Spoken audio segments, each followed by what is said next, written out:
7, Gary Van Dam. Here. Division 4, George Lane. Here. General Manager Newton. Here. General Counsel Kim. Here. And Holly Hughes present. Thank you. Glad it all worked out. Technology. We move on to item number 4, voluntary public roll call. So anybody that may be listening in, we certainly would like to hear from you.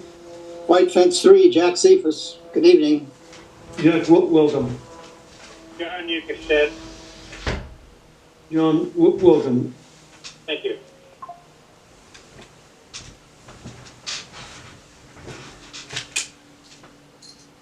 Okay, we got Jack and John. Is there anyone else?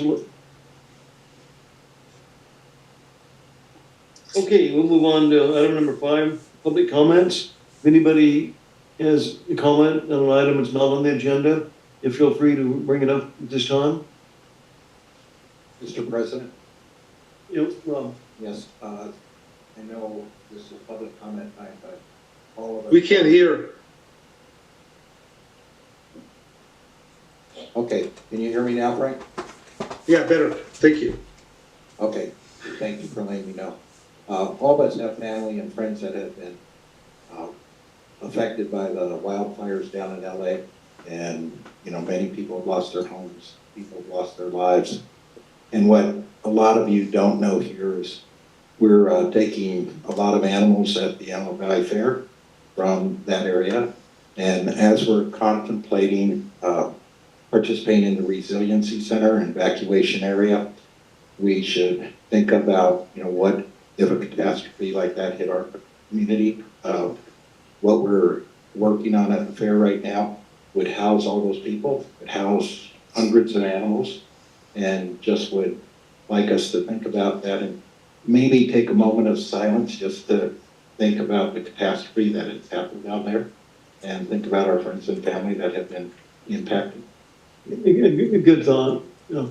We'll do it at this point. Thank you, Mr. Chairman.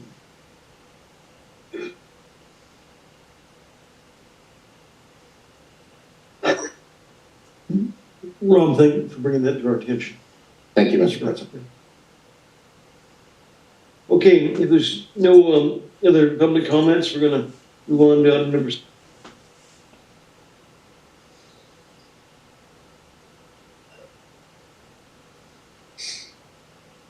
Secretary Miller, do we have a second? We can't hear you. There's something wrong with the audio. Mr. President, I'll second. Okay, we have a second by Director Mercy. Yes. Okay, if there's no further questions or comments, Madam Secretary? Audrey Miller. Yes. Robert Harris. Yes. Frank Donato. Yes. Keith Dias. Yes. Drew Mercy. Yes. Gary Van Dam. Yes. George Lane. Yes, motion carried. Director Donato and Dias, I can hear you. I can hear you now. Yeah, I can hear you. Okay, well, maybe we'll just try to get a little louder.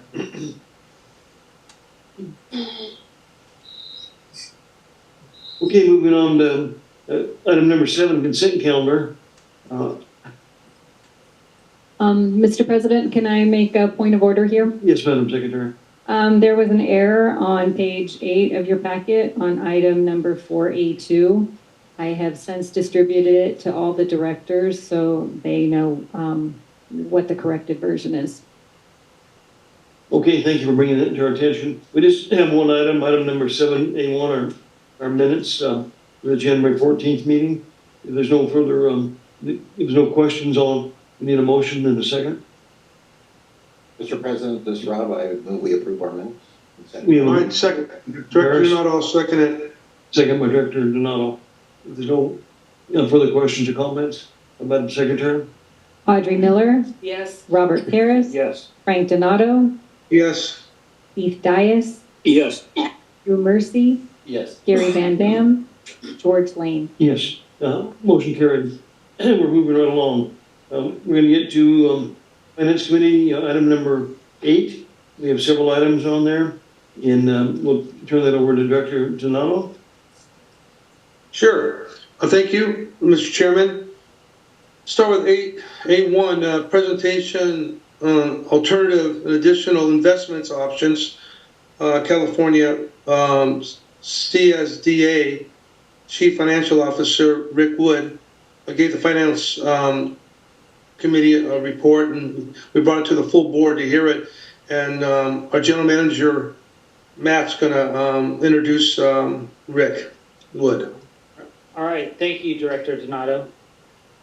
So as Director Donato mentioned, we've had several presentations by Rick Wood, who is the Chief Finance and Operations Officer for the CSDA. And he's given us a couple presentations on how the California Class Investment Pool operates and the benefits to special districts like Avek. So we had him present last week again to the Finance Committee, and the Finance Committee and staff is ready to move forward with opening a investment account with California Class. And we invited Rick Wood tonight to go through the process of getting that established and answer any questions the full board may have. So at this time, I'll turn it over to Rick, and I'll let him go through his brief presentation. Thank you for having me back again. I appreciate it. It was fun to talk to the Finance Committee last week, and it's always really nice to talk to any of our CSDA members. As introduced, I'm the Finance and Operations Officer for CSDA, and I think I've met almost all of you already a couple times over the last year. So thank you for having me come back. The presentation that we have here is what I basically a lot of it is the same as what we showed in the past, but there are a few updates that are kind of fun and interesting to actually talk about as we go forward. So if we can go to the next slide. Again, California Class is a joint powers authority. It's a public agency that was created by CSDA and the League of California Cities we started the process about almost 4 years ago, because we really wanted there to be a little more diversification in options that our members, both the League and us, wanted to actually have for special districts and cities. The program is not limited to that. If you go to the next slide, you actually can see that any public agency can participate in California Class. It's a local government investment pool as defined in California Government Code 53600 and many of its subsections. So it's completely built on what we can and cannot do with public money as an option, a diversification pooled program that any public agency in the state can participate in. Right now, from the last time that I talked to you, there's over 230 public agencies that are participating in this program at this point. It has really grown significantly since the last time we spoke. The next slide. This is the makeup of the public agency. So we have California Class has a board of trustees, and the members of that board of directors, 2 of them are special districts, 2 of them represent cities, and then the 4 of them pick the 5th member of the board of directors. And in this case, it's currently Kevin Phillips, who his background is in both cities and special districts. He's currently working at a special district, but he has actually managed the city of Paradise in his past. So I think there's really good representation there. These folks have very, very strong finance backgrounds. And some of you may actually even know George Harris, who is the director of finance for the city of Lancaster. So public agency, they serve 4-year terms, and any participant that's interested can actually as these terms turn over, can actually be a participant on the board of directors. The next slide's kind of fun.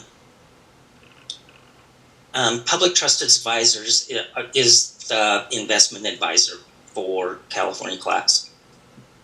This particular slide needs to be updated a ton because almost all of the states are filled in at this point.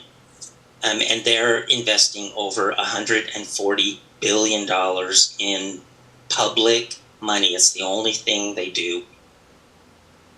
One of the things that happened recently that I just told the Finance Committee last week is that another group that does the same thing as PTA joined with PTA, and they're very, very strong in schools across the country.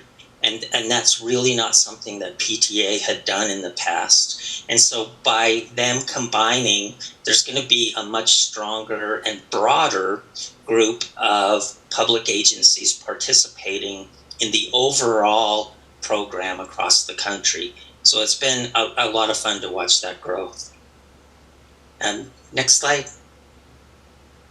There are two things that govern what we can and cannot do with public money. The California Government Code, which I mentioned earlier, 53600 and all of its subsections. And then your own individual investment policy that your agency adopts. You can make your own internal policy stricter than the government code, but not broader than.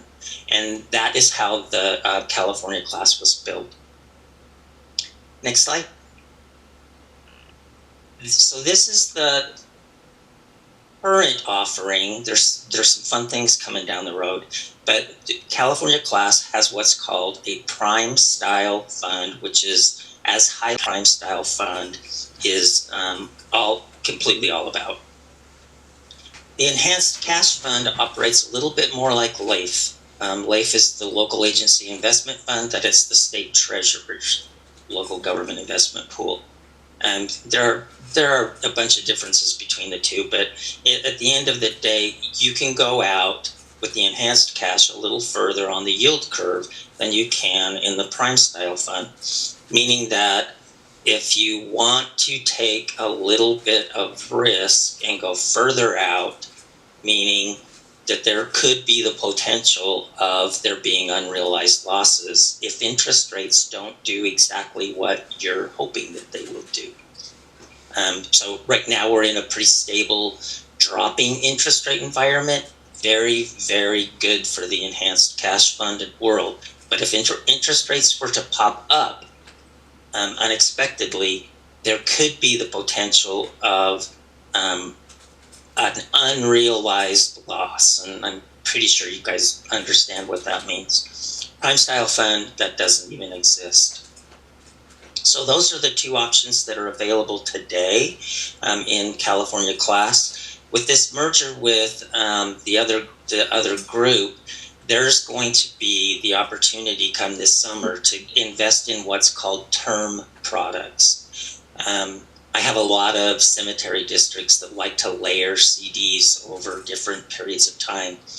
CDs come with their own risks and some of the costs associated, but a term product in this environment would mean you could take the types of investments that are invested in with California Class, and you could put them in a term product, meaning you could say, I want a 9-month, lock it in at this interest rate, and we're going to live with it. That doesn't exist in most local government investment pools. Are you talking about CDs? Well, there's a actual chart that we're going to look at at the very end that actually shows you a picture of all the kinds of things that are in this that would be bundled into a term product, not just CDs, but a bunch. There's several, and we can talk about that when we get there. But that's a great question. So that we don't have that now. That's something that's going to come out this summer. Next. some of the beauties of California Class versus LAIF, and I am never going to say anything negative about LAIF. Please don't take it that way, because I'm the part-time CFO for a few special districts, and we invest in LAIF and we invest in California Class. We diversify, so nothing negative about LAIF at all. It's been a great program for 50 or 60 or 70 years, however long it's been around. One of the things that you can do with California Class is you can have unlimited transactions. So you can put $1 million in today and $1 million out tomorrow, and you can continue to do that all month. You can't do that in LAIF.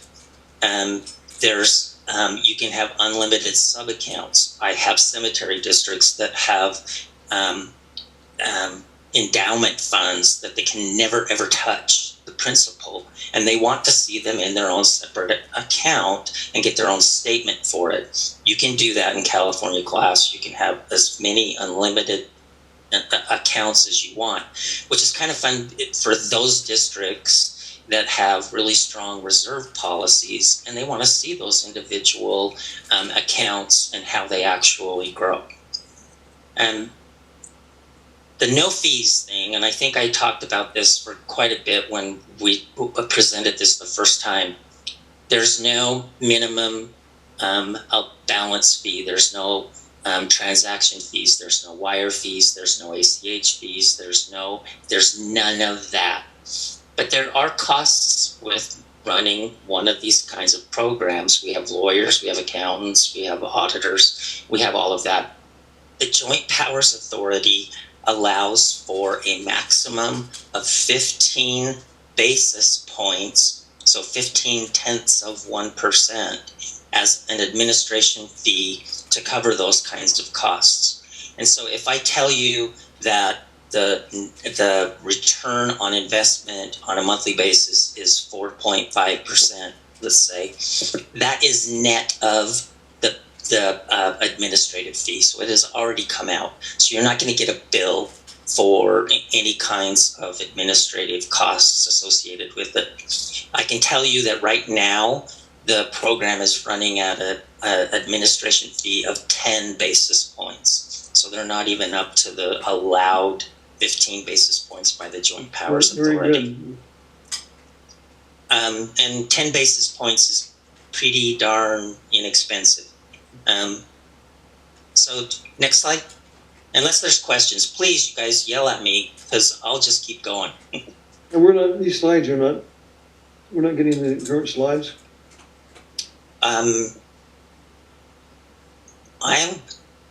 Teresa, were y'all seeing the same thing? Yeah, okay. We're seeing it. Okay, all right. Board seeing it? Yeah. All right. Next slide. So this is just a snapshot of a moment in time as of a few days ago, that the interest rate on a 30-day yield was at 4.4599%. And this is one of the funds. This is the Prime Style Fund that was just under $1.7 billion. The Enhanced Cash Fund also has several tens of $1 million in it as well. This one is the one that almost everybody jumps into right to begin with. So I wanted to be able to show that. The next slide, and you can see that on their website anytime you want. But back to the director's question earlier, the pie chart on the left is what the California Government Code allows us to invest in.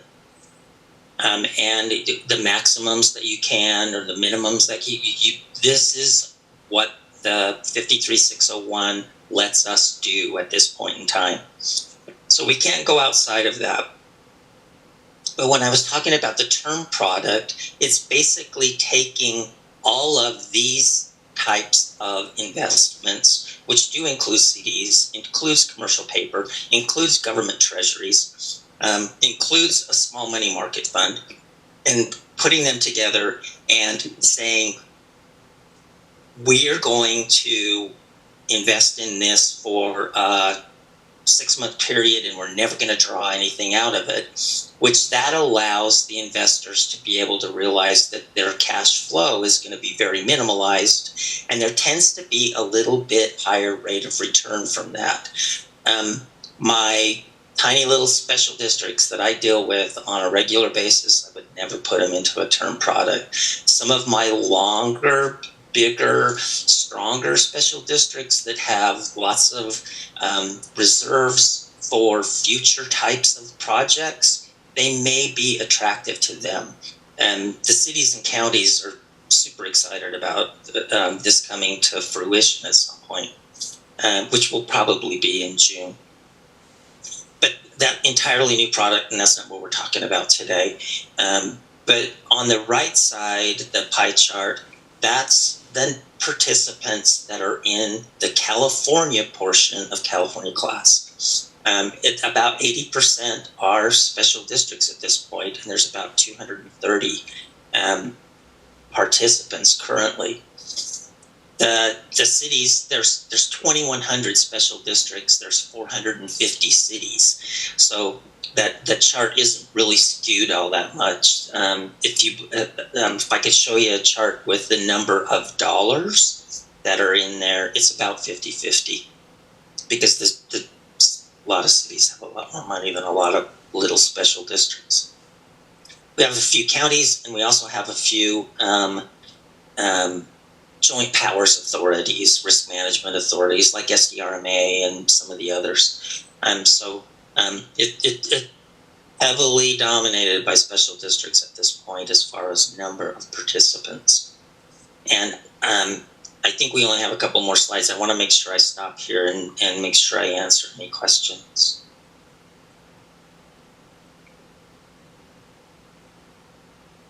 If not, let's move on.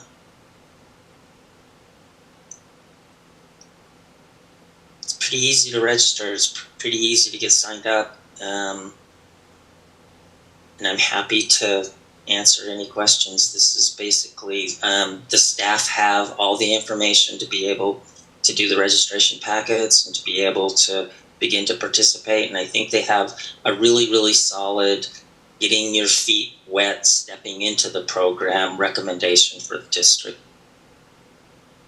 Okay, is there any questions? I have one, question. You do a Yes. very good job in your presentation. And, Thank you. You explain it very well. But once we sign up, it's nice to be updated occasionally by investment advisors or whoever the appropriate person would be. Is that done at all? Absolutely. I work for California Special Districts Association, and I love special districts, and I love all of you guys and working with you closely. I am not the investment advisor. California Class has 2 employees that actually work for public trust advisors that I would be more than happy to introduce you to. Bob Scholl is probably going to be your immediate contact, but and I can send you some of you get monthly updates directly from public trust advisors talking about economic forecast, showing where they think the world is going. You're more than welcome to attend the board meetings that happen quarterly. The Mojave Water District sends somebody to the board meeting about twice a year.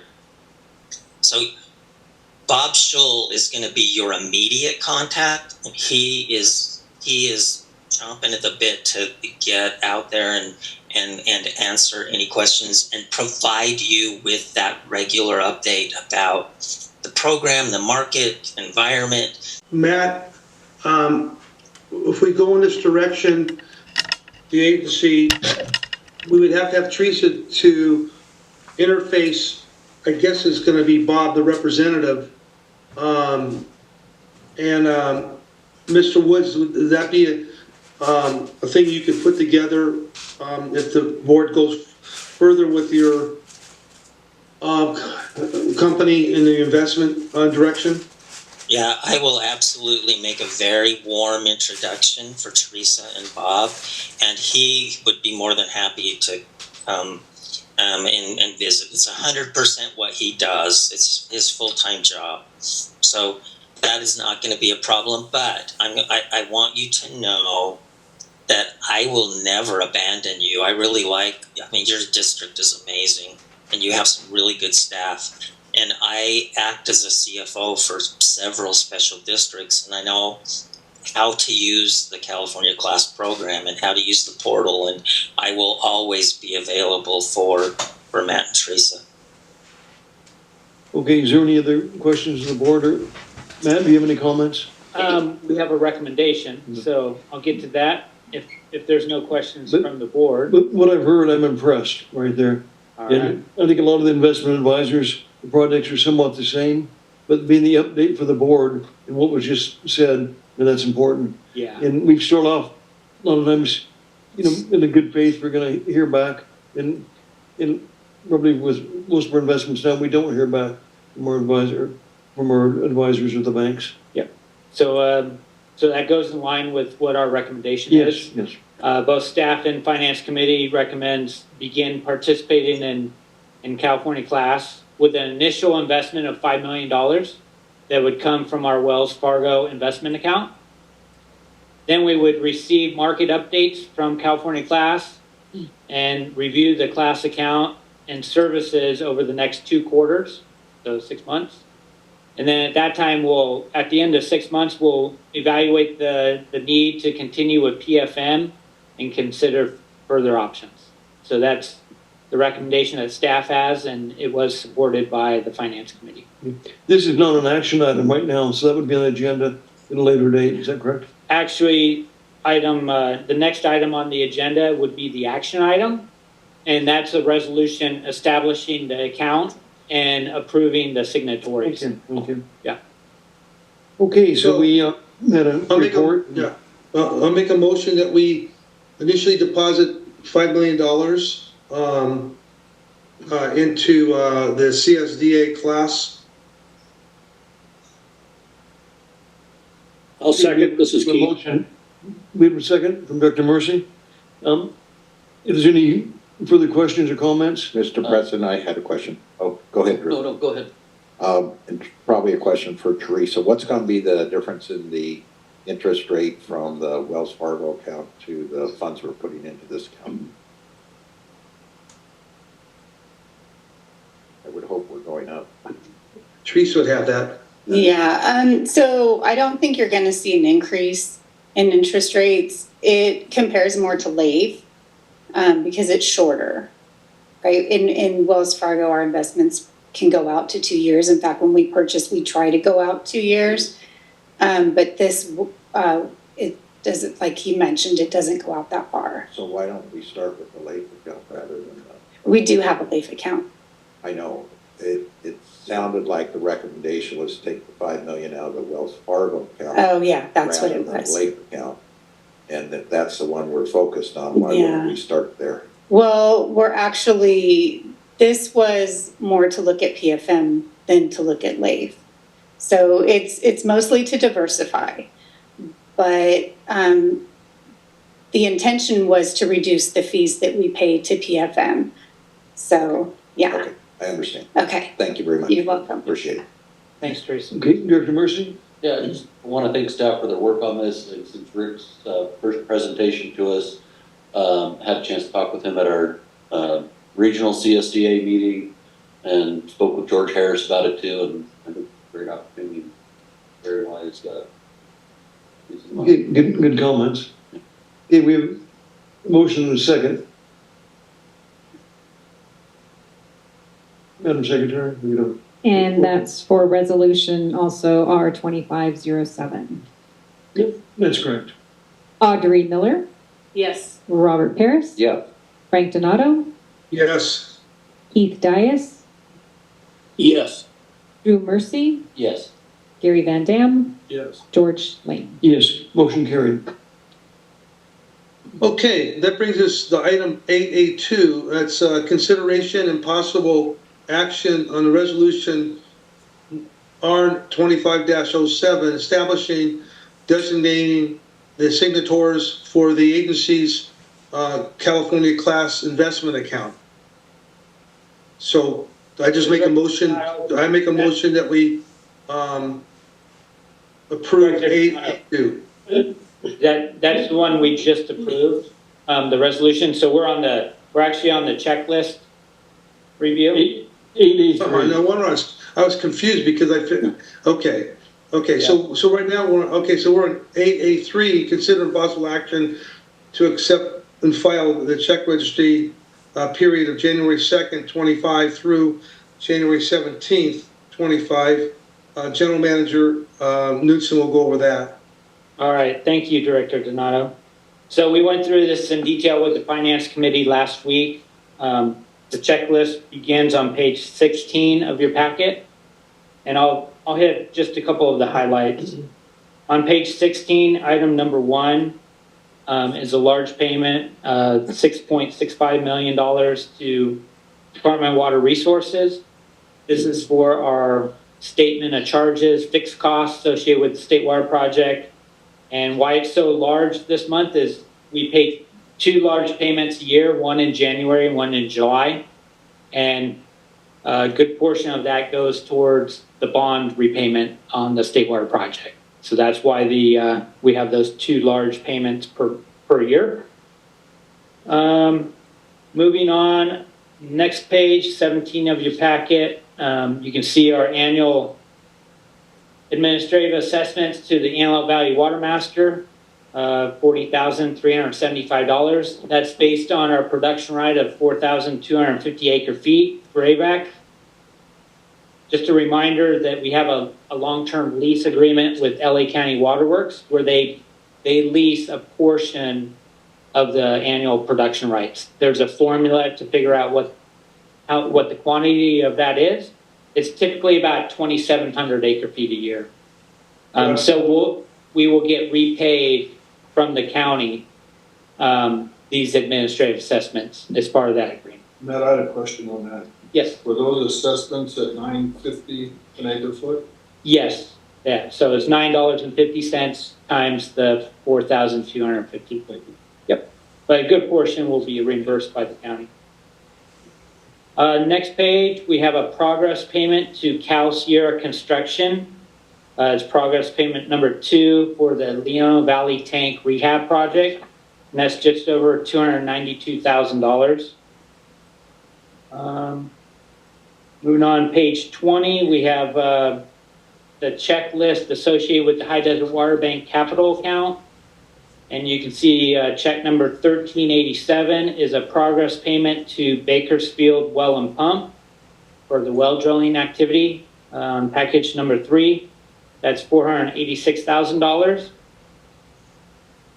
And those are the highlights. Also attached to the checklist is a monthly written report on the High Desert Water Bank that talks about the progress being made, construction activity, and there's some photos in there. So good report that KJ puts together every month. So with that, I'd be happy to answer any questions.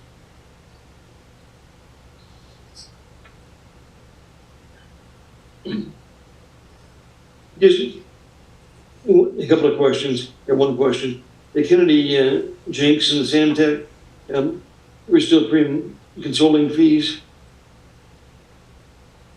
What's being done, in this case? So yeah, I think you're referring to page 20. Yeah.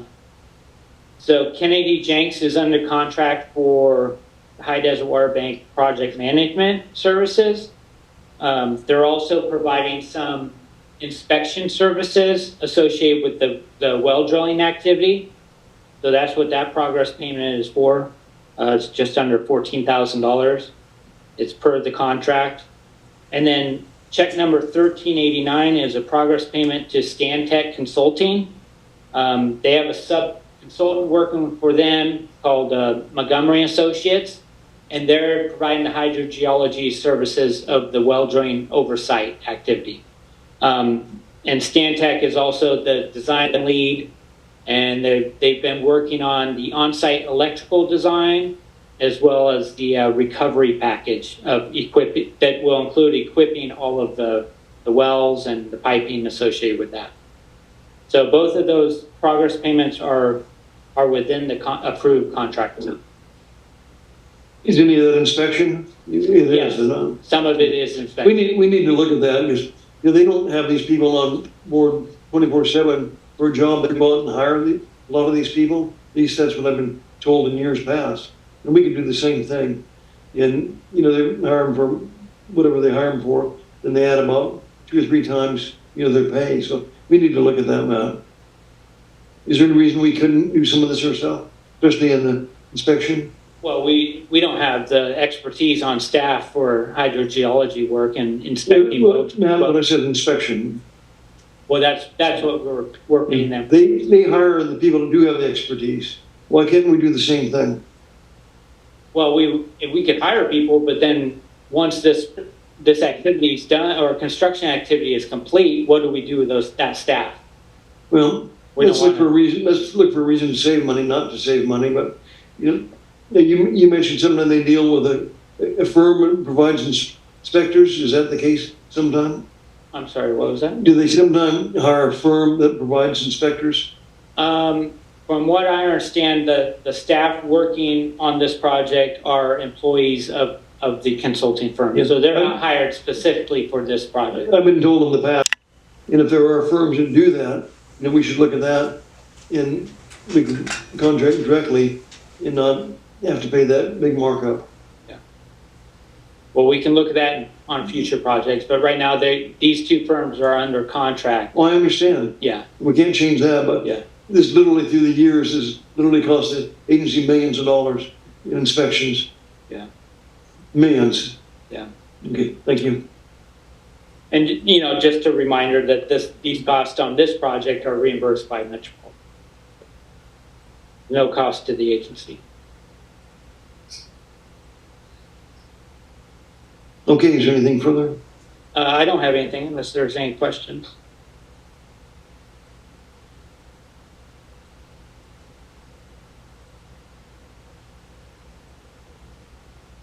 Okay, Yeah, board order 883 then.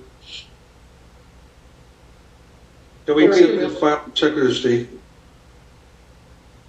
we have a motion by Director Miller. Do we have a second? We have a motion by Donato, and second by Miller. Okay. Motion by Director Donato, second by Director Miller. There's no further questions or comments. Madam Secretary? Audrey Miller, Yes. Robert Paris, Yes. Frank Donato, Yes. Keith Dias, Yes. Drew Mercy, Yes. Gary Van Dam, Yes. George Lane. Yes. Motion carried. Okay, this brings us to 884, consider possible action to accept and file the treasurer's report for the month ending December 31st, 24. And our finance manager, Teresa Yates, is going to give us an overview on that. Okay, thank you, Director Donato. Good evening, directors. So for the treasurer's report for December, the average yield to maturity for the total portfolio was 4.574%, which was down 0.074% from the previous month. Average days to maturity for the total portfolio was 199 days or 6 months. And total cash and investments at December 31st was 159.6 million, which was up 16 million from November 30th. And that was due to property taxes that were received in December. So we received 16.4 million of property taxes in December. And as you know, the majority of the property tax revenue comes in April and December. So we always provide a summary comparison of the year to date at December. So if we can move to the next slide, please. There we go. Okay, so this summarizes the year to date. So it's a fiscal year, July 1st through December 31st. The first column looks at the current fiscal year to date. The second column looks at the previous fiscal year. So for LA County, the increase is 991,000 or 7.7%. And Kern County's increase is almost 900,000. So for 9.9% increase over last year at this time. So a total of 8.6% increase over the previous year.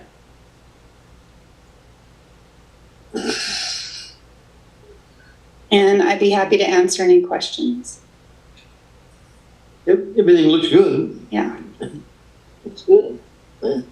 Is there any questions from the board?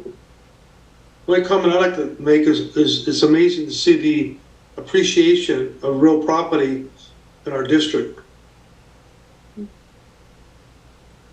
Okay, motion would be in order from Okay, board order 8A4.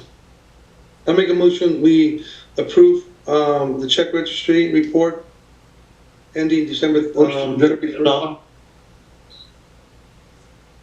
Mr. President, this is Rob, I second that motion. The second by Director Paris. If there's no further questions or comments, Madam Secretary, if we could have a roll call. Audrey Miller, Yes. Robert Paris, Yes. Frank Donato, Yes. Keith Dias, Yes. Drew Mercy, Yes. Gary Van Dam, Yes. George Lane. Yes, motion carried. Okay, brings us to Other items, we have 4 items in Director Donato, and I think our general manager said they could probably be taken as one motion if the board agrees to them. Yeah, so let me give a brief introduction here. So items 8A5 through 8A8 are all related to the change in the vice president seat on the board. So the board needs to approve these resolutions which designate the authorized signers on the various accounts held by the agency. So this would include the LAIF account, the agency's checking account, the agency's investment account, as well as the agency's money market account.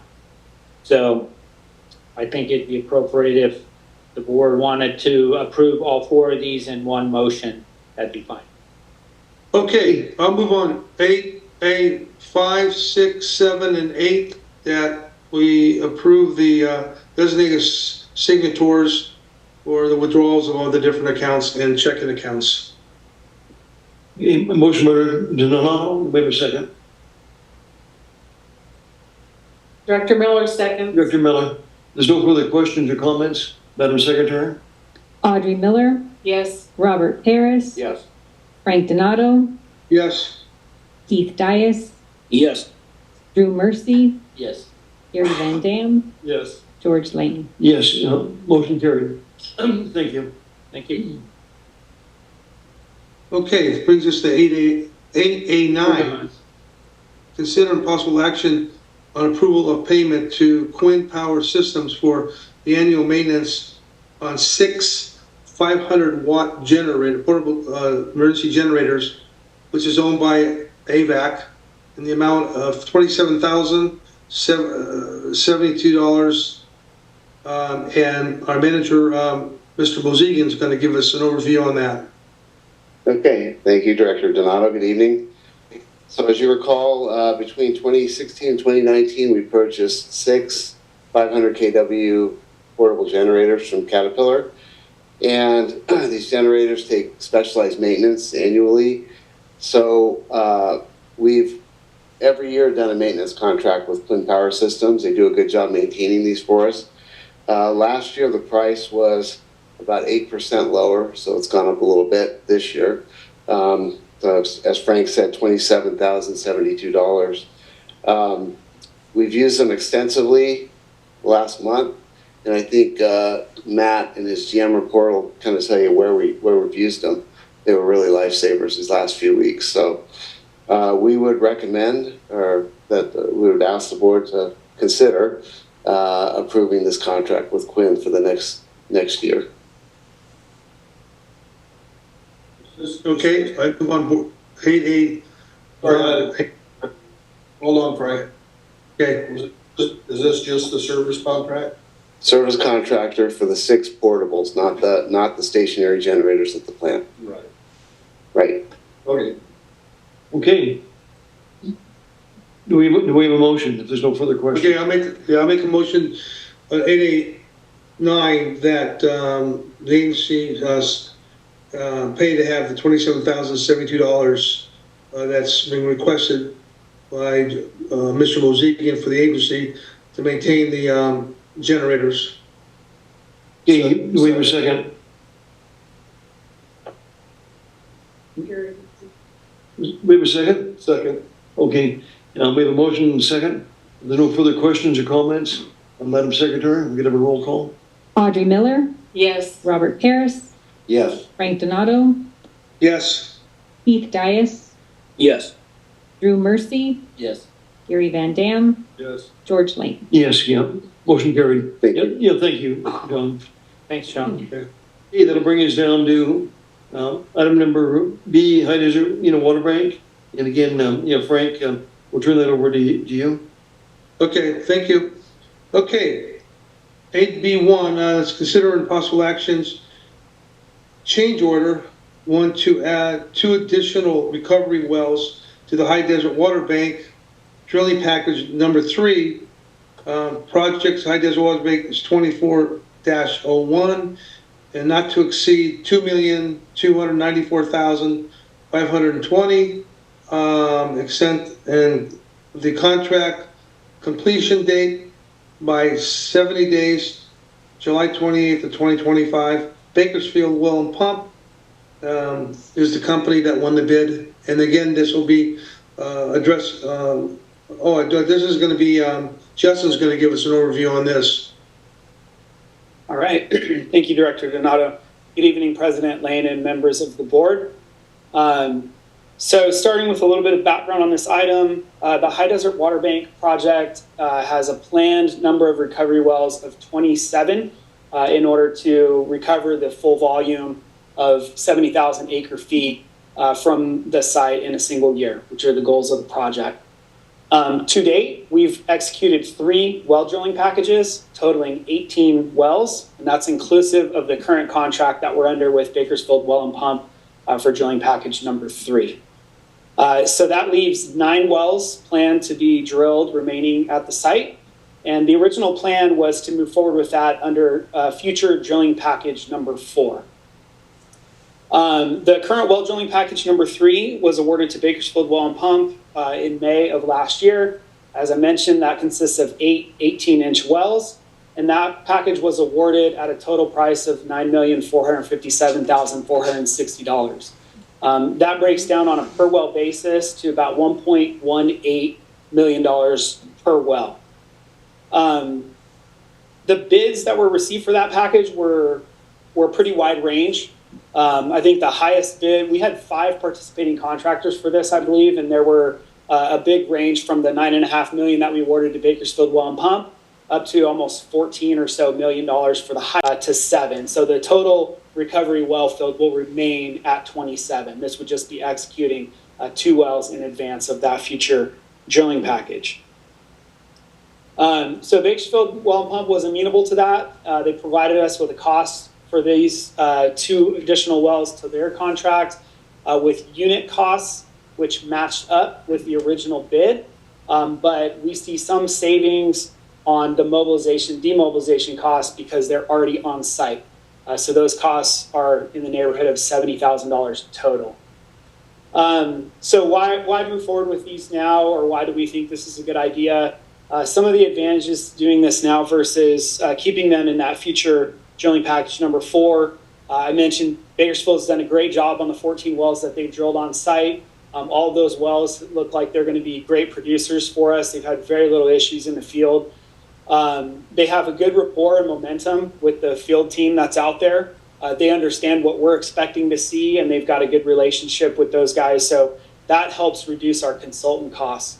And in fact, the construction management and inspection cost for the drilling package number 3 is tracking under budget right now. And it could be possible to finish these out either within the existing authorizations or with a very minor amendment to their existing field authorizations. So we think that's going to be a long-term savings both on the actual well drilling, but also the field costs as well. And we think the pricing was good. And, the reason I say that is we look at the previous drilling packages that we've received. The low bid amounts are on the table here. And they range, drilling package number 1 was just over 1 million per well. Drilling package number 2, which contained 6 wells, was about 1.6 million per well. And then this current drilling package, as I mentioned, is like 1.18. But even this package, which was 1.18, the span that we received from those contractors was up to almost 1.8 million. So there was a wide gap there. This change order would be about 1.14 million per well, which is in the neighborhood of the lowest bids that we've received for this project to date. Budgeted for the remaining wells on the project is about 1.8 million. That's what's included in the budget that's been approved by Metropolitan. So executing this now is kind of like in our hands, about a $1.2 million savings towards the budget if you just look at it that way. We went through all this same exercise with Metropolitan Water District in justifying or describing to them the reasons we think this makes sense to move forward with now. And they agreed with that, and they support proceeding with these 2 wells at this time, and then shrinking the size of future drilling package number 4 by 2 wells to be 7. So again, we maintain the original 27 well concept. Now, this is quite a bit less than what the original estimate was per well? Yeah. And who did the original estimate? That was an exercise between the well packages that we got. The well drilling package number 2 was 1.6. So that when we adjusted the budget, we based that on the most recent wells, that pricing that we had received. So there was a little escalator in there, obviously, for future, potential escalations for construction. But it's several $100,000 cheaper than our estimate. This is. Yes. I had a question. Do we go out to bid for that last well drilling package? Well drilling package number 3, yeah, about 5 contractors participated in that, provided bids. So basically, this will guarantee them 2 more wells without knowing if they're going to get that. But they've done all these wells all prior, right?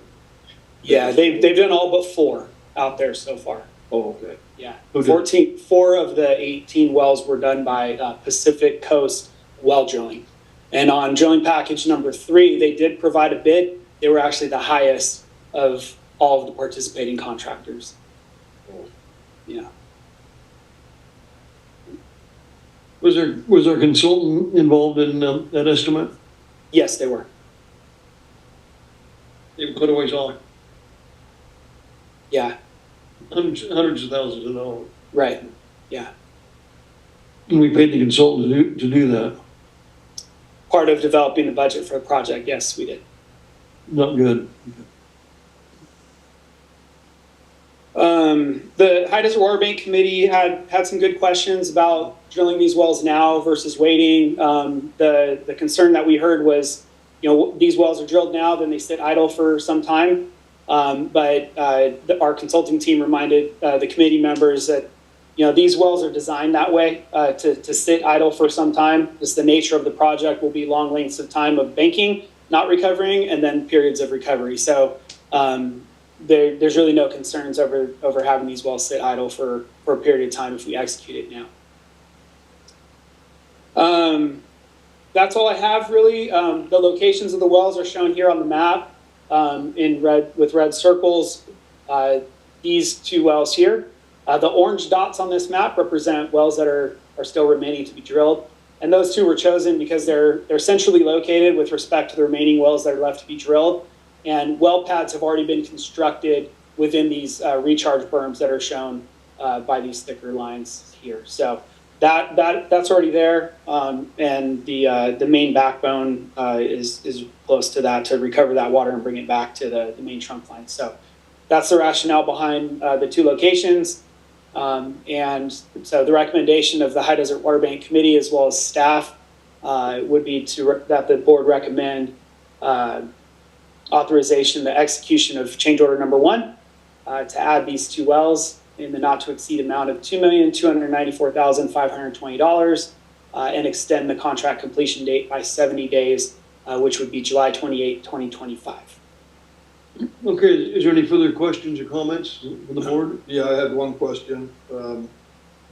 Southern California Edison's still 2 years out? Yeah, it's about 2 years. Yep. So all those wells are going to be sitting Correct. especially the ones that were drilled. The first ones were drilled when? 2019, 2020, right in that time frame. Those wells been sitting for, but didn't we pump those, test pump those? Yeah, they were all test pumped at the end of drilling after development.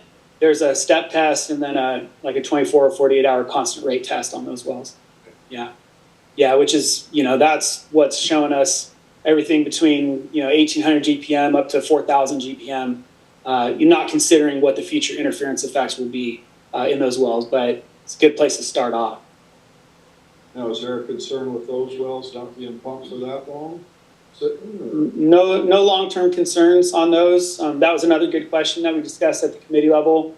There could be some minor remediation work needed to kind of clean things up, any biological growth that may occur. No concerns about corrosion. These wells are designed to be idle, as I mentioned. So no concerns about long-term production loss on those wells by sitting idle. Thank you. Mm-hmm. Okay, if there's nothing further, Madam Secretary? We don't have a Director motion. Donato, I have a comment real quick. Word order 8B1. Director Paris. Second, Director Donato. Director Donato. Yeah. I have a comment.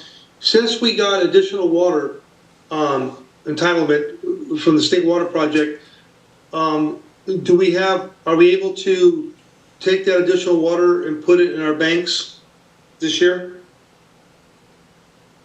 Yeah, so this is Matt. So, two things, Frank. So Metropolitan has indicated that once we get to a 30% allocation with State Water Project, that they will most likely utilize their capacity at the High Desert Water Bank. But back to your question about AVAC supply. So with the 20% allocation, it gets us closer to getting where we can start banking water. But I don't think we're quite there yet.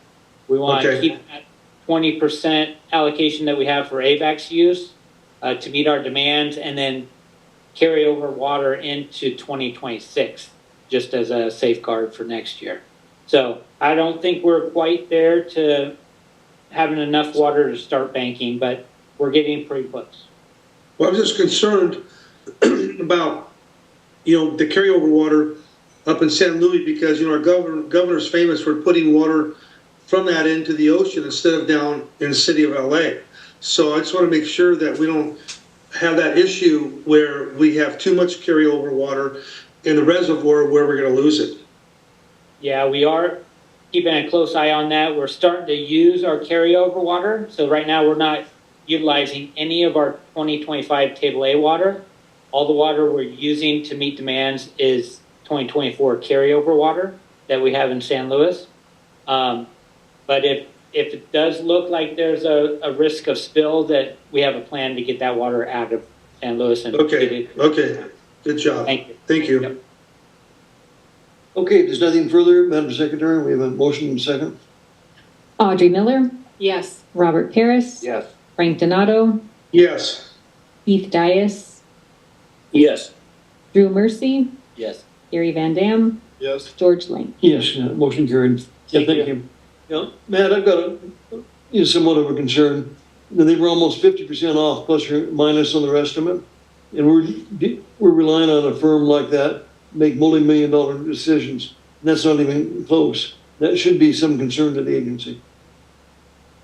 Do you have any comments? Yeah, if you'd like my comments, I go back to this slide here. If you look at in that table down at the bottom, drilling package number 2, the low bid was $1.625 million to drill those 6 wells, each well. It was after drilling package number 2 that we were still seeing inflation numbers go through the roof. The design team, with AVAC's staff's overview of that, took that information, the actual bids received for drilling package number 2, and established the budget for the remaining wells on the project. So I don't agree with the comment that they didn't do a good job, because if you look, they were actually pretty close. They took all the the information into account. They took the actual most recent bids and they added an inflation factor to come up with the 1.778 million per well. But they were off 50% plus or minus. That's not a good job. You might be off 5 or 10%. That would be unacceptable in the private industry. Yeah.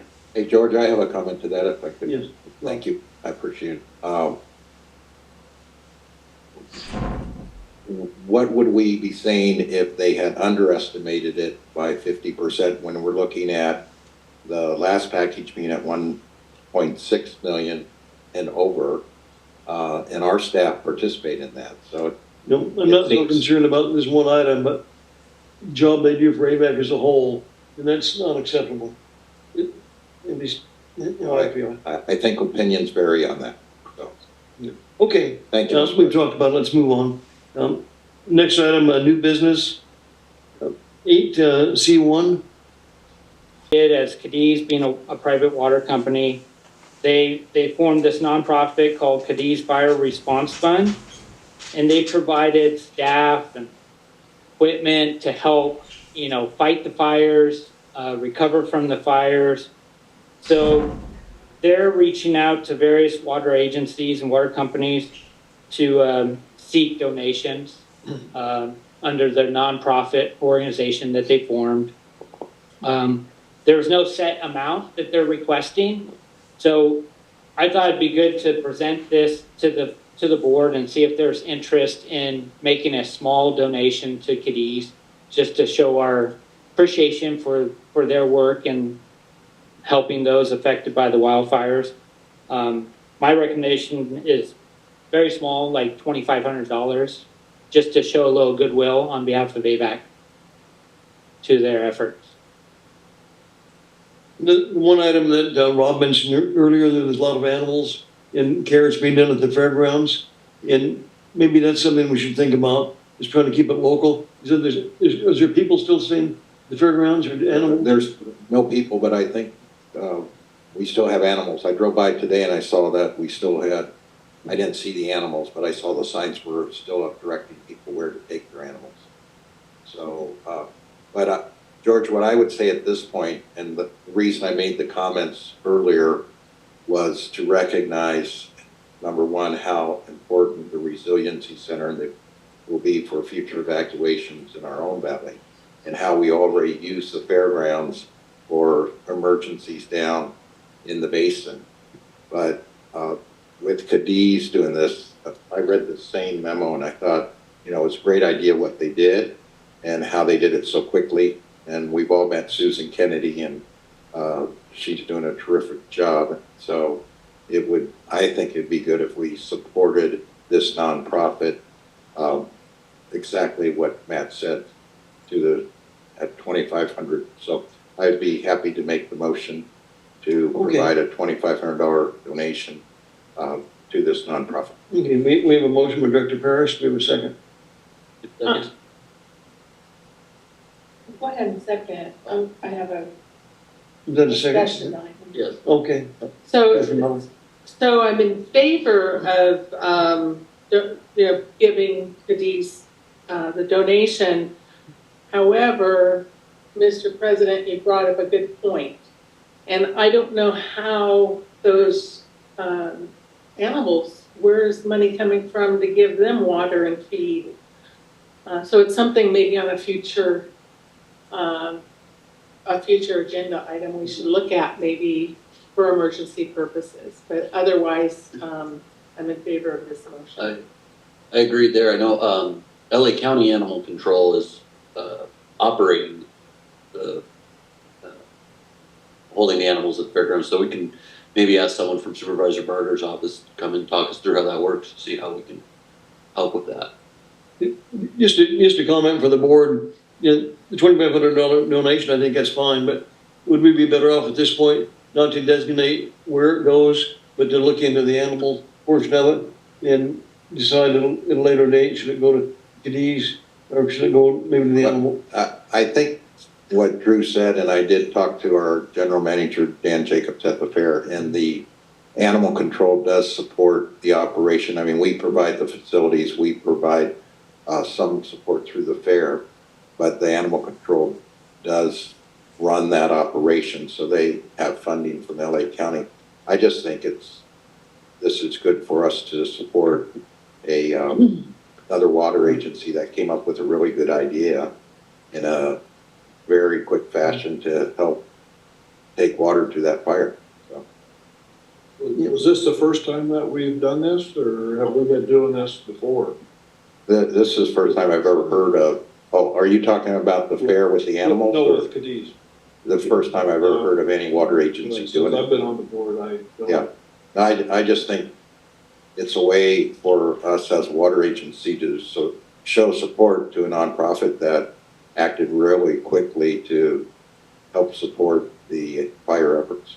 What they're outlining in that letter, I mean, there's no longer requiring, tankers, water there, but the animals need continued support, so that's why I'm questioning that. No, I understand that, and kind of, again, one of the reasons I brought all this up is pretty soon we're going to be voting on helping to fund the Resiliency Center water operation, and I just want to keep reminding everybody how important that's going to be in the future, and how over the years the fair has done this and will continue to do it, but this community is coming together to spend over $100 million to set up a state-of-the-art evacuation center that will be off-grid, and if we support the water system, it'll be completely off-grid with a hydrogen electrical system and a on-campus water system.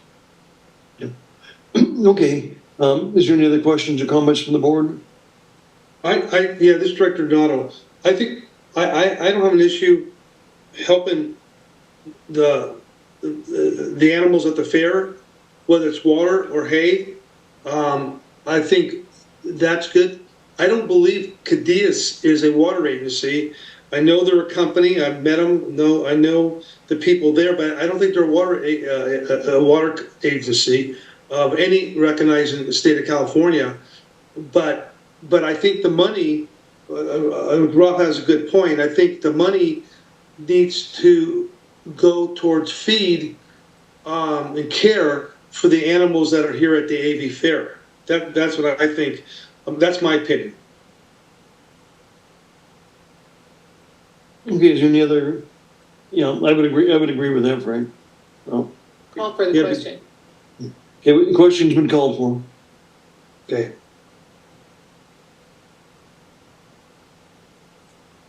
Okay. Audrey Miller, Yes. Robert Paris, Yes. Frank Donato, Yes. Keith Dias, Yes. Drew Mercy, Yes. Gary Van Dam, Yes. George Lane. Yes, motion's carried. Okay, that finishes our new business. That brings us down to general manager's report. Matt, we'll turn it over to you. All right, thank you, President Lane. So on the screen, I have just a few bullet points. I don't know if you've all had a chance to see the email I sent this afternoon, but we did get notice from DWR that the allocation was increased from 15% to 20%. So that equates to about 29,000 acre feet of Table A for AVAC, in addition to our 25,000 acre feet of 2024 carryover that we have in San Luis. So we're in pretty good shape as it stands right now, and still got a few months to go in the good water year portion of the water year. John mentioned this under his report. You're aware of Southern California Edison's public safety power shutoff events. We've had numerous events the last month or so. So the staff has done a great job keeping all the facilities in power with those emergency generators. So those 6 generators are coming in handy. We had events at the Leona Valley pump station, the Acton pump station that serves District 37, the Willow pump station to our west, and also at the West Side Water Bank. So very good effort on behalf of the staff. Port Sill and East Side water treatment plants are back online after being shut off for a couple weeks due to winter maintenance. So we're able to meet all the demands with those plants offline. Staff went through them, did their annual inspection, cleaning of the plant, and good news is no major repairs are needed at each of those plants. So that's good news. Leon Valley Tank Rehab Project is progressing well. The temporary tanks are performing as they were designed, and the contractor almost has all the interior old coating removed, and they did their structural inspection today. So we should get that report in the next week or so. But that project's on schedule. That's a project that we are inspecting internally. Joe Roberts, our senior engineer, is doing a lot of the day-to-day inspection, project management on that project. We did hire a specialty inspection to come in and oversee the structural modifications as well as the coating application. The West Feeder Pipeline inspection, that project that was approved by the board, we finally have a date to do that inspection, and it's going to be the first part of April. So the physical inspection is going to be in April, and then we should get the report by the end of June this year.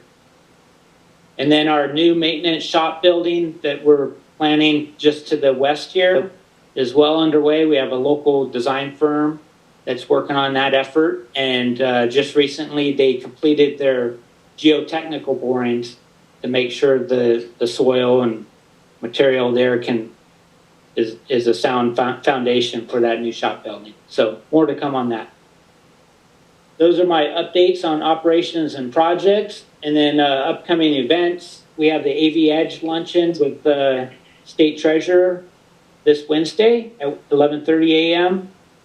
Just a reminder, we have the director of Department of Water Resources scheduled to come to our next board meeting on February 11th to talk about the Delta Conveyance Project and the ask from the Department of Water Resources from AVAC. We have the association meeting on the 13th of February at 6 p.m. here at AVAC and on Zoom. We have a holiday coming up on the 17th. Watermaster Advisory Committee on Wednesday the 19th. 10 a.m. at Port Sale Water District or on Zoom. And then the February Watermaster Board meeting is on the 26th at 10 a.m. here at AVAC, also on Zoom. And then I think we have Director Mercy and Miller planning to attend the Aqua DC conference coming up in late February.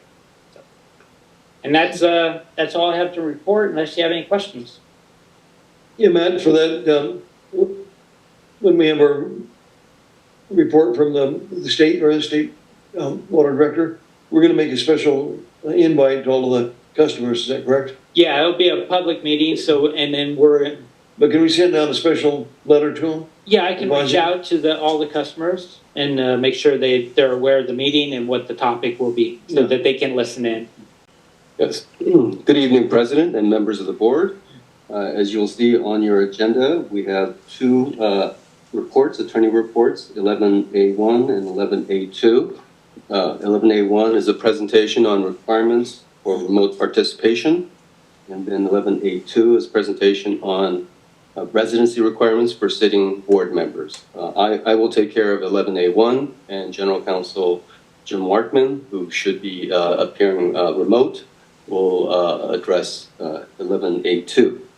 So regarding the remote attendance requirements, there are basically three sets of laws that govern. Number one are the regular requirements under the Brown Act. Number two is AB 2449, and number three is AB Assembly Bill 361 that was enacted during COVID. That is expired, so now there are two sets of laws governing remote attendance, the Brown Act and AB 2449. I will note that we have availed ourselves of the AB 2449 remote requirement only once, so it's something that happens very infrequently. Director Paris is reminding us that he's the one that availed himself of that provision. And so I'd first like to go over the standard requirements for remote Brown attendance under the Brown Act that has been followed fairly regularly. So the first requirement is that the agenda must provide notice of each teleconference location of each member that will be participating in the public meeting. And as you'll see from the agendas that are posted regularly near the top, there are remote attendance locations. Madam Secretary has done a great job of following through on that. I certainly commend her for knowing these laws, inside and out. I freely admit that she knows, more about them than I do. So great job there, Madam Secretary. The second requirement is that the teleconference location must be made accessible to the public, and that the agenda must be posted at each remote location. So that's just a reminder for those board members who are appearing remotely that those requirements do exist under the Brown Act. It's codified in Government Code 54953. And if you ever have any questions regarding those requirements, please reach out to us or Holly, and we'd be more than happy to provide guidance on those requirements. Could you repeat the government code, please? Sure. It's Government Code 54953, subsection B as in boy. Thank you. Next slide.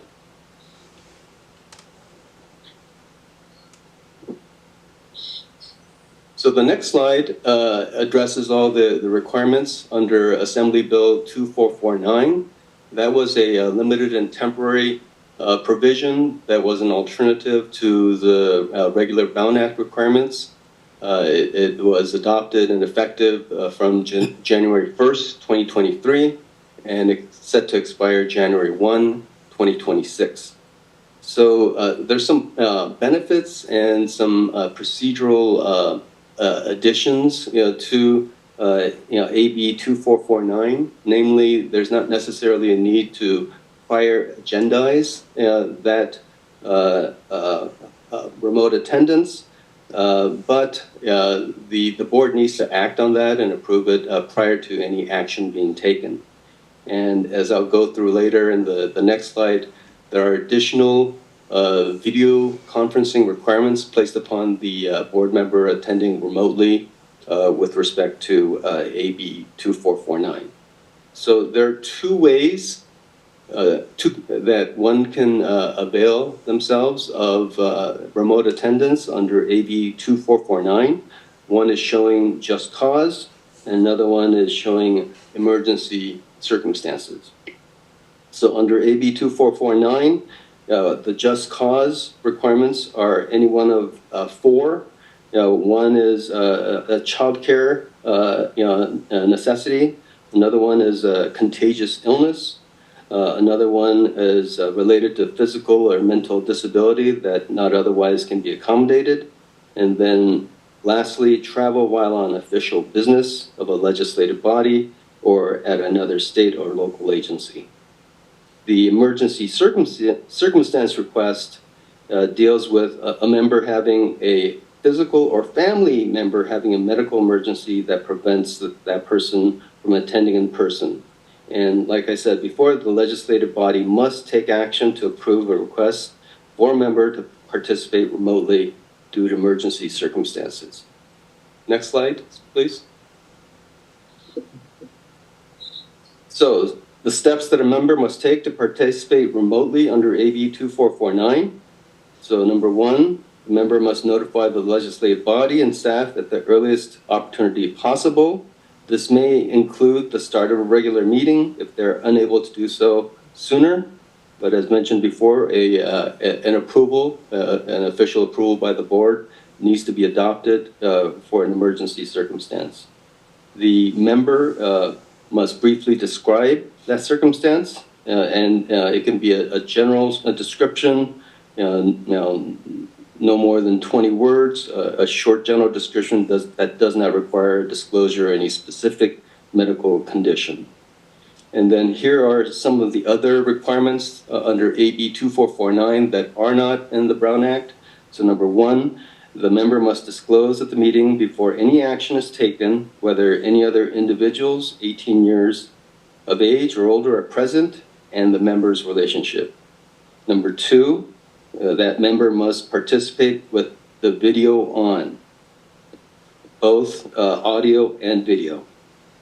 And number 3, under just cause, only 2 meetings per year can a member avail themselves under that provision, and a maximum of 5 meetings per year if the legislative body regularly meets twice a month, which AVEC does.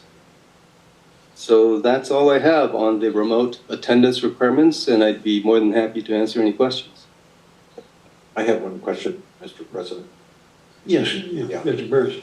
When you post the agenda, is there a time period that has to be posted, or? The normal agenda time period. So if I am at a remote location, what is the normal time? 3 days or? Yeah, 72 hours for a regular So it has to be posted where? Conspicuously. For example, if it's at a residence, I would recommend at her front door. Or at a hotel on the front door of the hotel room? Exactly. Or at a business on the front door of the business? Exactly. And what if the member can't post it for 3 days? They're going to have to try their best, but that's what the law requires. So if we can't post it for 3 days, then technically we can't attend the meeting by Zoom, is that correct? Under the normal Brown Act requirements, there may be possibilities to attend remotely under AB 2449 if one satisfies the just cause or exigent so then circumstances. If you can't post it for 3 days, then you have to go to 2449 and see if you can. That is correct. Yes, but as we mentioned before, you have to show just cause or emergency circumstance. Okay, that was very helpful. Thank you. Thank you very much, Director Paris. And I'm done with this portion of the attorney's report 11A1, and General Counsel Jim Markman can. Is there any other questions on this presentation? Okay, good. Yeah, thank you. So General Counsel Jim Markman will now go to the presentation on residency requirements for sitting board members. Right. Well, there's hello everybody. There's within the last half hour, I got an email from the Districts Association, and they've dropped in a bill to try to extend the meetings to AB 2447 past this year. So there's a chance that could be extended. So you'd have both ways of attending virtually. But I'm here tonight to talk about the residency requirements in view of the last discussion we had at the last board meeting, after discussing this with Matt and with the consent of George. This is a presentation on what happens if there is something moving forward in regard to a board member having a residency problem.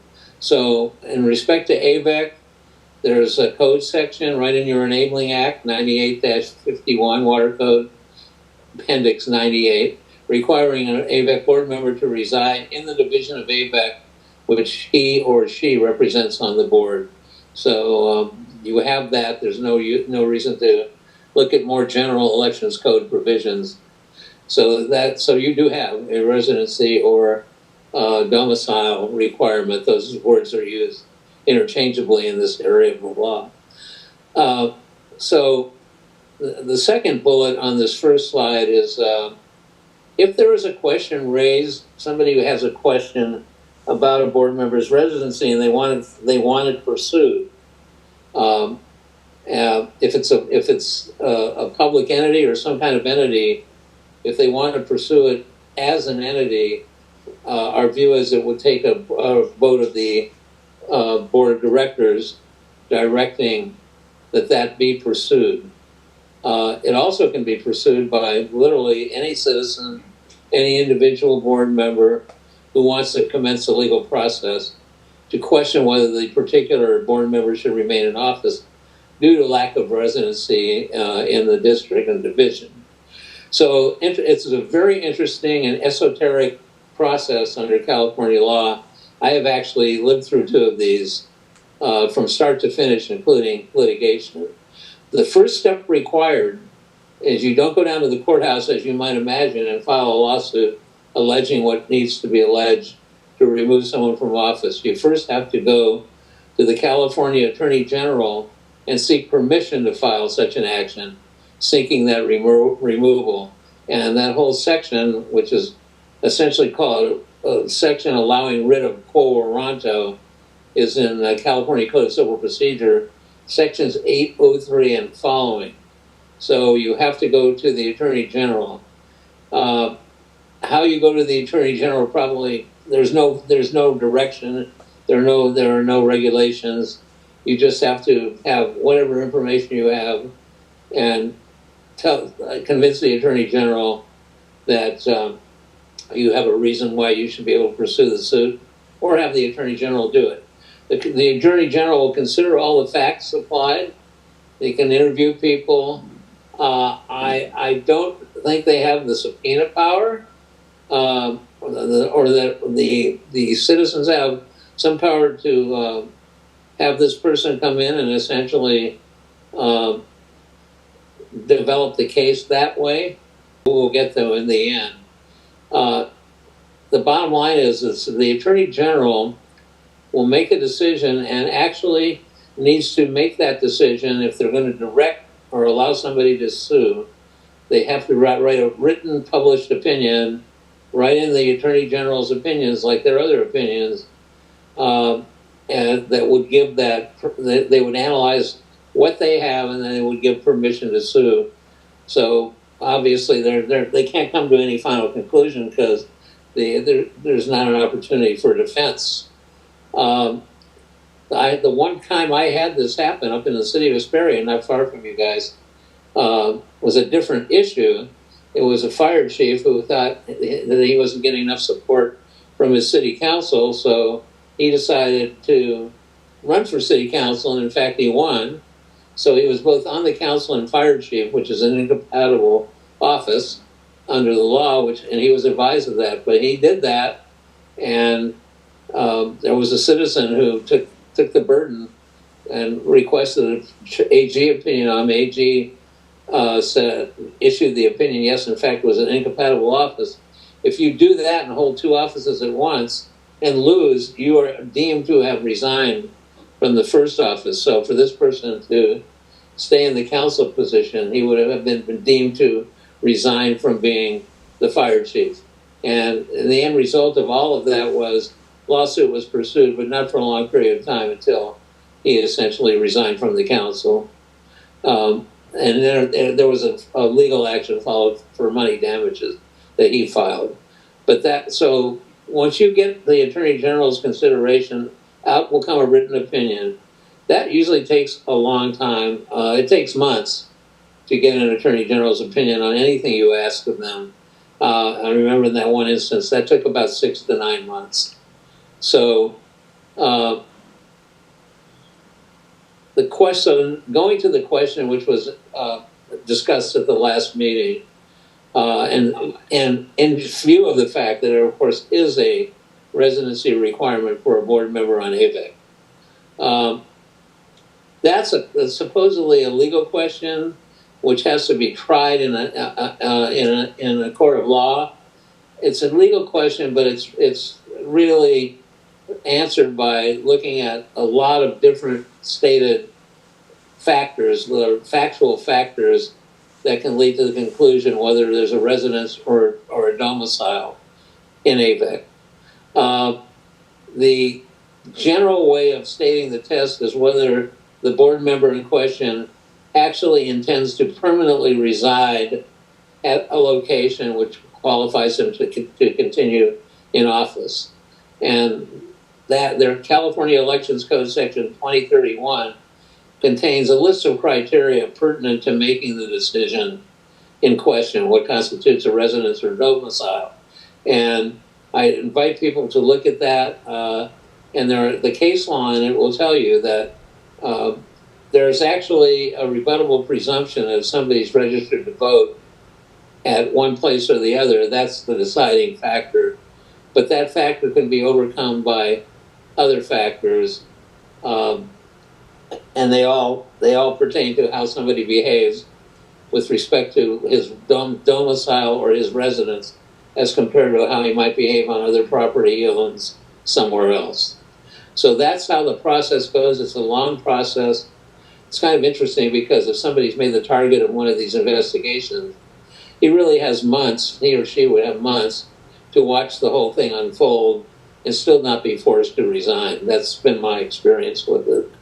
On the other hand, these, as you can imagine, these sorts of processes are followed closely by people interested in local policy and the local press. So it's not necessarily comfortable to go through the process. And with that, I'd be happy to answer any questions that the board may have on this at this point in time, the background of the discussion we had last week. Mr. President, Mr. Ross. Yes. Yeah, what are some of the factors considered in these cases, Jim? Sure, and actually they're listed in 2031. The things just what you would imagine, Rob, basically where you vote, where you're registered to vote. What's the address on your driver's license? All those indicia of permanency. So those are the type of factors. And I'm sure, a lot of these opinions, people have stepped up and testified this and that about whether, but basically it all comes down to what factors show your intent that you're going to be somewhere permanently in effect. And I think that where you register to vote, your driver's license, even where your doctors are, all these things come into play if you get one of these residency cases that's all the way through trial. It's hard to, and I guess the facts are generated, they can be generated by anything when you send a letter to the AG and say, here are all the things that I know, and some of them would be hearsay, some of them would be real factors, some of them would be obvious to anybody in the public, whether there is a home or any residence within the agency's territory.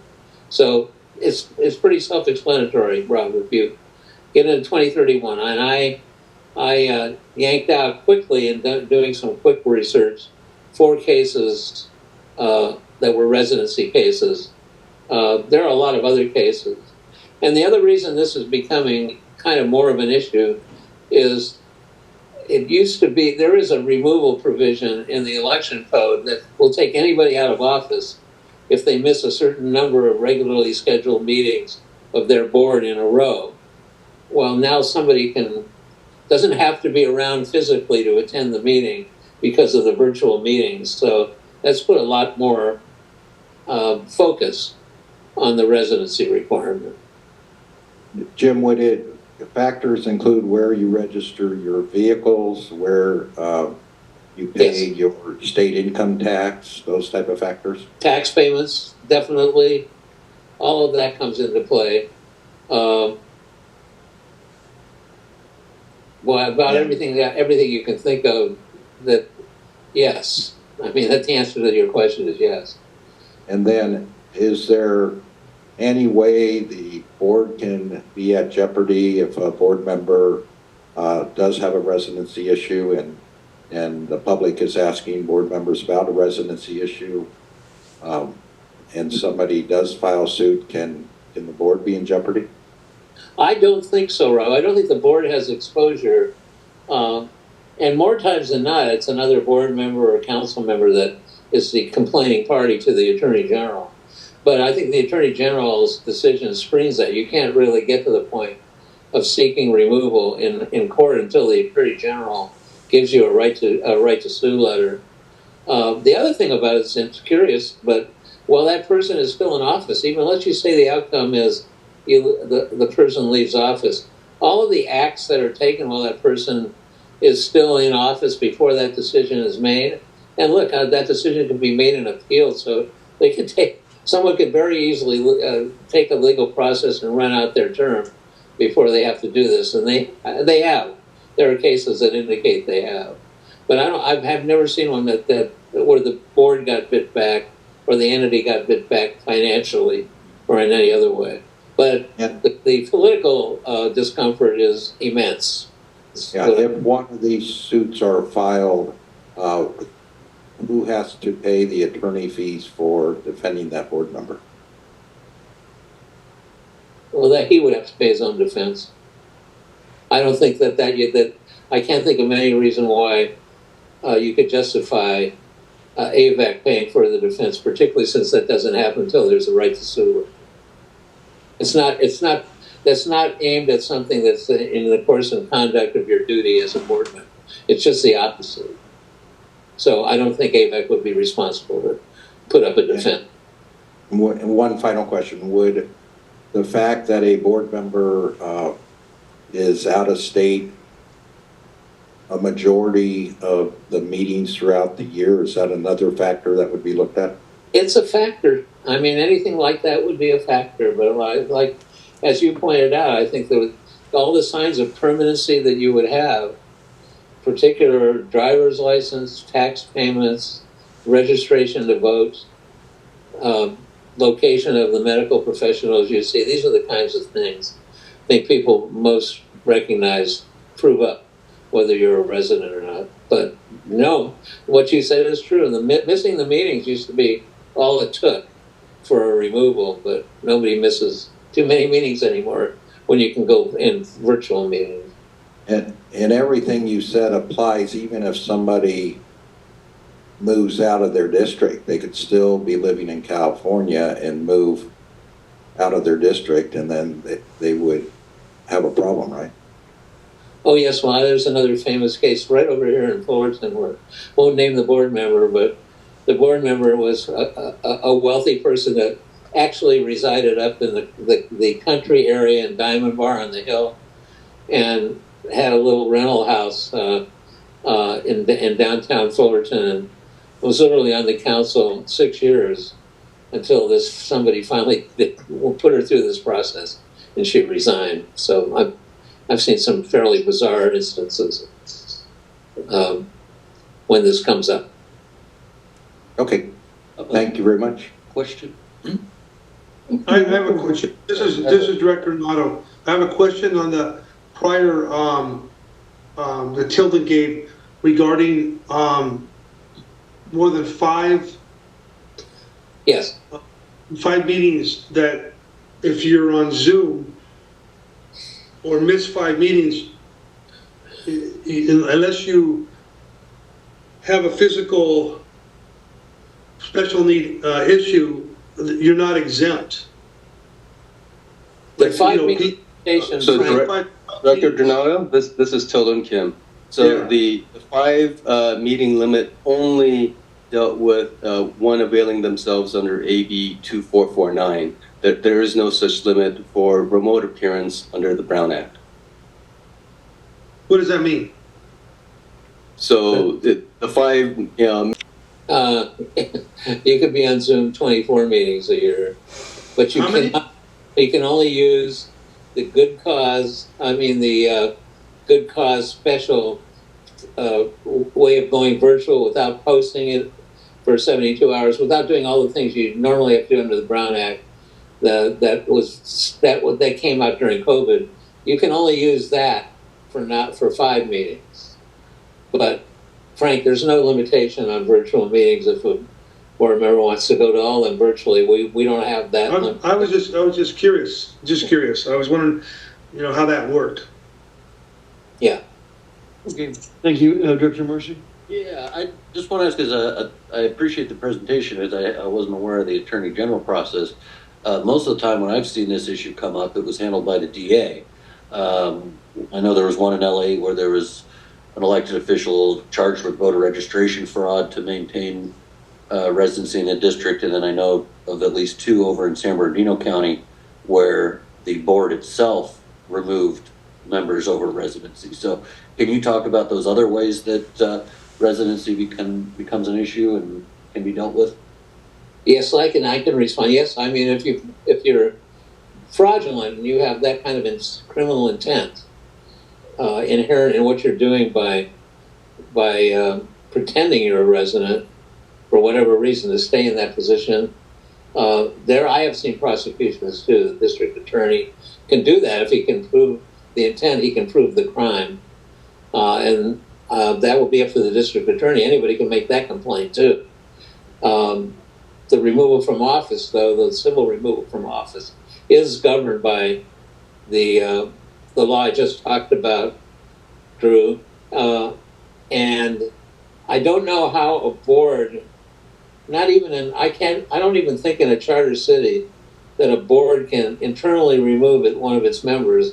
I guess it's possible if a charter says so, but it cannot be done in a general law city.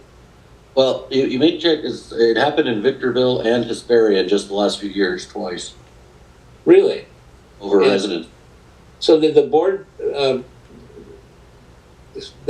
course, could go to the Attorney General and start that process, but you're telling me they got removed just by action of the board? I know Hesperia is a general law city because I was city attorney there for years.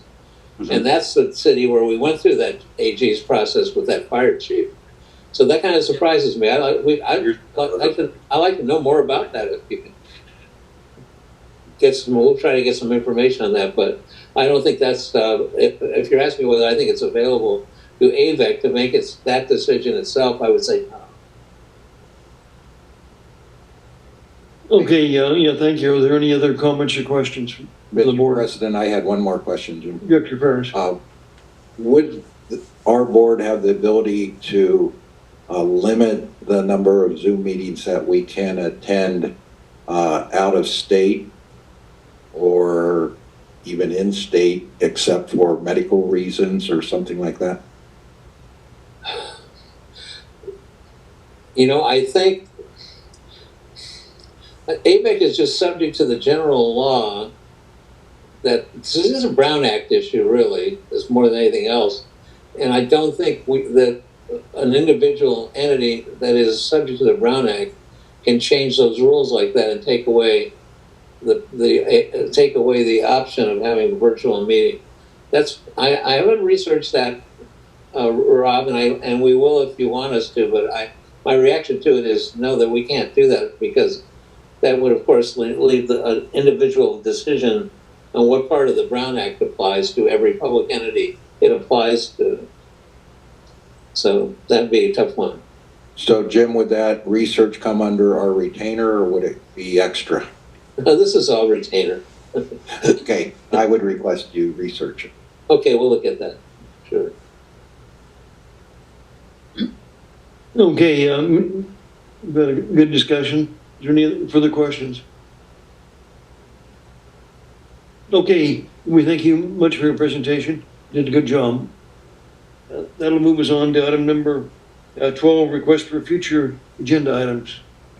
Mr. President, could we request an item in the future regarding the fairgrounds and the emergency services that are provided through animal control? If there's a way to assist in any way for those emergency services. I like that request. Thank you. And we will, Mr. President, if you would like, we will ask Dan Jacobs to come and explain that process to us. That would be great. Explain what we can do. That's right.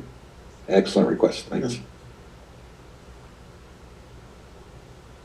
And, Matt, we have the representative from the state that's going to be here in the next meeting. Yeah, February 11th. That's pretty important right there. And so, deciding which way we're going to go is millions and millions of dollars to AVAC right there. So hopefully we all make that in meeting and think about which direction we want to go. Yeah, and the way that we're going to approach that is at the next meeting, Carla, the director of DWR, is just going to make a presentation we won't have an action item at that meeting. That's fine, but we do need to have our customers, let them know what's gonna be happening in that meeting by special letter. Understood.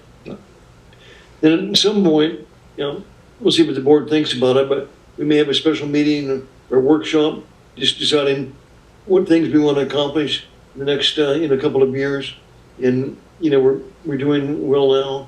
I don't see any problems, but we can always do better. And so you might think about that sometime. Nothing urgent, but maybe in the early spring we think about that. Okay. Sounds good. Okay, and we have no need for a closed session tonight. Okay. I thought we would, but we do not have. Well, good job right there. So our next motion will be adjourned to February 11th. All right. Need a motion to adjourn. Mr. President, I'll move to adjourn. Motion by Director Miller. Second. We have a second. If there's no further discussion, which I don't think we will have, Madam Secretary, you can have a roll call. Audrey Miller, Yes. Robert Paris. Yes. Frank Donato, Yes. Keith Dias, Yes. Drew Mercy, Yes. Gary Van Dam, Yes. George Lane. Yes, motion carried. Yeah, thank you, everyone. Drive careful. All right. Thank you.